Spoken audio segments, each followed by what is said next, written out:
it's exciting to see, even if I can't completely understand all of it, I can understand enough of it to know that the Book of Mormon was not made up by Joseph Smith or anybody else who was alive in the 1820s and 30s.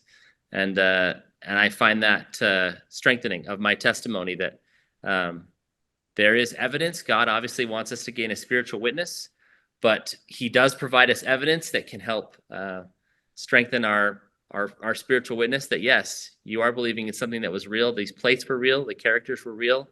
They do mean things, and way beyond anybody's ability at Joseph Smith's time to calculate these number systems and calendar systems and everything else. So, and see, my approach is, I don't know that God, I mean, sometimes it's just there. We just need to look for it. The character document's been sitting around, I don't know, hundreds of I years. know. I think it's incredible that you took this document that was just sitting there and just obviously we have more tools and more language dictionary. I mean, obviously they didn't have it way back, so I'm not faulting anybody that couldn't translate them in the 50s. Maybe they didn't have access to stuff, but now it's on the internet. Sure. So yeah, and I actually, if you read my book, there are 4 characters that we know the translation of. They're not on the characters document. They were in a scrap of paper written by Oliver. Right. Yeah. Yeah, I translated those too. So it's kind of like, here's my test case. Here's some other characters. Here we know the meaning. I find them in hieratic Egyptian, can show you exactly. Mormon, that's not. I kind of have a big section on that. That's actually that's not in the characters document, right? Yeah, but the meaning in Mesoamerica is water, all kinds of things that correlate with Mormon's name you'd expect. And and in the Egyptian it means like the last scribe keeper and the end, and associated with books. And so all the things you'd expect.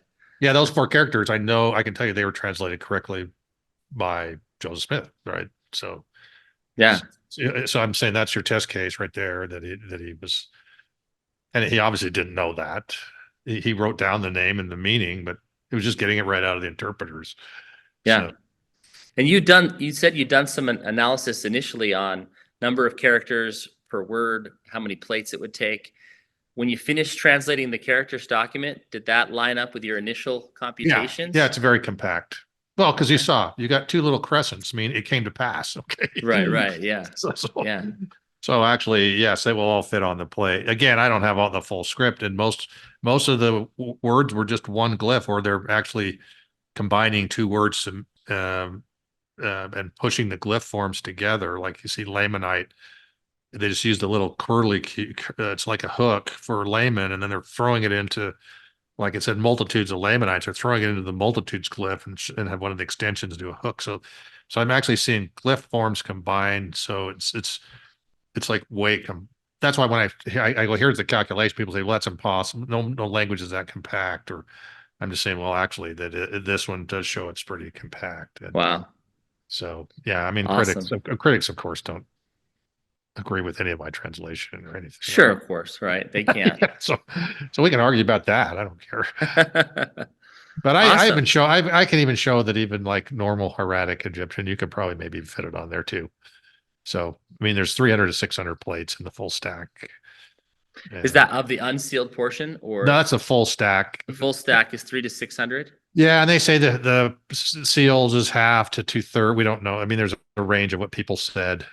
Sealed, yeah. So okay, 300 plates. Yeah, so you can. I mean, that's what I calculated. And you could. I think I calculated you could fit everything in like 100 of the unsealed. If it's half, you could fit everything on like 180 pages, 100 plates. That's on both sides. Mm-hmm, yeah, and so that and that leaves you plenty of. That leaves you still 120 pages extra. I mean, I'm just saying you can. In the range I found, I'm not saying it's 600, but potentially if you're using the thinnest plate form, then you could do that. You don't have to go that thin is what I'm saying. So it's somewhere between. I only provide a range. Sure, right. But totally believable that given how many words we can get per character in a condensed language like this, that the Book of Mormon we have would fit on there. Yeah. And like I say, I don't doubt that maybe the translator kind of, there may be some glyphs that are maybe just to represent a little story or something, right?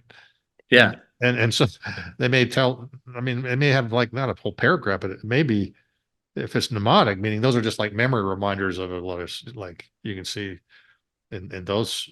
And so you may actually have one glyph could mean very long if they've incorporated that concept, which I think that's what's happening in Teotihuacan, perhaps, so I don't know, but we don't have those languages translated, so we don't know, but does that make Yeah, sense what I'm saying? So sure, this, right. so there's even more possibility of compaction.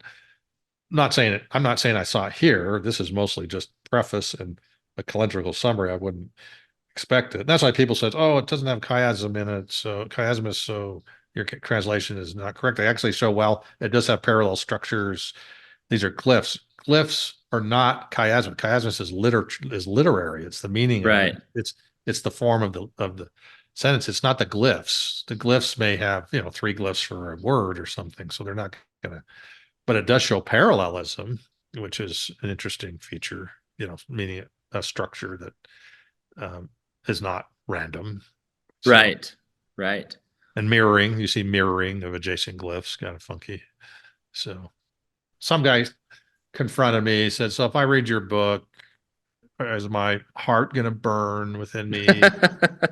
I said, "No, but your eyes will burn." Your eyes will burn. Yeah.